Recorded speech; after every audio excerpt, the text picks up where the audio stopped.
Aleix Espargaro fancies this. He's properly up for this, isn't he? Look at the grip he has coming out of turn 15, and he just eased on the inside of Bagnaia. Brilliant corner speed. Throughout this weekend, Aleix Espargaro has been untouchable in that fourth sector. This is where he has been the best rider so far this weekend, without any question. It was the fourth sector that put him second on the grid, and this time around his victim is Pecco Bagnaia. Tries to use some of that Ducati horsepower. He's not close enough. Aleix Espargaro capitalising on the strongest part of this Qatar circuit, finds his way through on Bagnaia. Now, can he hold on? Can he take Aprilia's first sprint podium here? Yeah, he's looking good for it now, because Bagnaia's best opportunity, I think, to make that move back on Aleix Espargaro was down that home straight into turn one. We saw Marc Marquez blast past the Aprilia through there. Bagnaia unable to do so, and you could clearly see on the brakes he wasn't prepared to launch one up the inside of Aleix Espargaro. So Bagnaia might be thinking, let's play the long game. 7 points potentially, or 6 points on offer for fourth, 7 for Aleix Espargaro in third, and Pecco Bagnaia can live to fight another day tomorrow. It's the corner speed on that RSGP Aprilia which is making Aleix Espargaro such a potent weapon here late on. He said now he thinks, in terms of aerodynamics, Aprilia is a class leader in MotoGP. It's made the bike with the extra downforce a little bit heavier to turn, but he says the bike's planted. It's rock solid in the high-speed corners, and that's where he's been so strong in this fourth sector. He's actually starting to reel in Binder here. He might even take second place late on here. Looks like Binder's got nothing for Martin. We can see smoke pouring off Binder's rear tyre there as they came through turn 11. Binder trying to hold on for second place. Martin surely has this one covered. What a start. Magic Super Saturday, isn't it, for Martin? Pole and what looks like being the first sprint win of 2024 for him. Well, it might not be second place, as you say, for Brad Binder, although that might well have been Aleix Espargaro's best hope there. If he attacks into turn 16, he would have to be from a long way back, and he's decided better of it. Through the final corner we go then.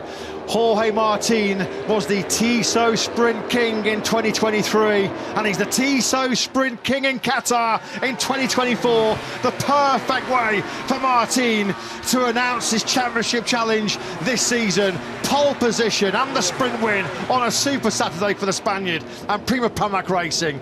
Brad Binder kicks off the new season on the podium in second place, just over half a second away from Martin. Aleix Espargaro fights his way through to a brilliant third place. He threatened that, having good battles with Marc Marquez and Pecco Bagnaia.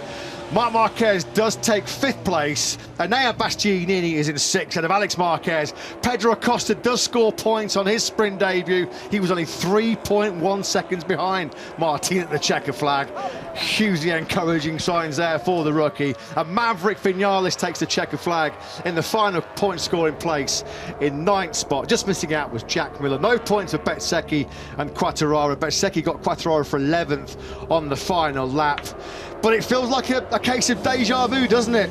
Once again, the sprint master is Jorge Martin, who looked pretty comfortable, you have to say, for much of that 11 laps, Lewis. Once he got the whole shot and was able to manage from the front, nobody ever really got close enough, and the only rider that could have done was Brad Binder to launch an attack. But we saw plenty behind him to whet the appetite for tomorrow.